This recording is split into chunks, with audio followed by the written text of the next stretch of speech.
Hello viewers, আসসালামু আলাইকুম। আশা করি সবাই ভালো আছেন। তো আজকে একটু আরেকটি নতুন কাজ রেডি করলাম।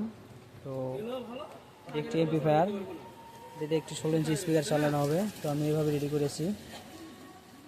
অবশ্যই আপনাদের একটু দেখাই কেমন হইলো। সাউন্ড টেস্ট করবো।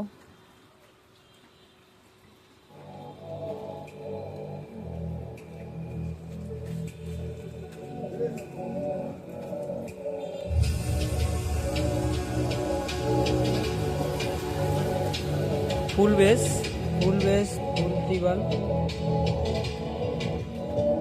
এখানে বাংলা একটি বেস্ট ইউজ করা আছে।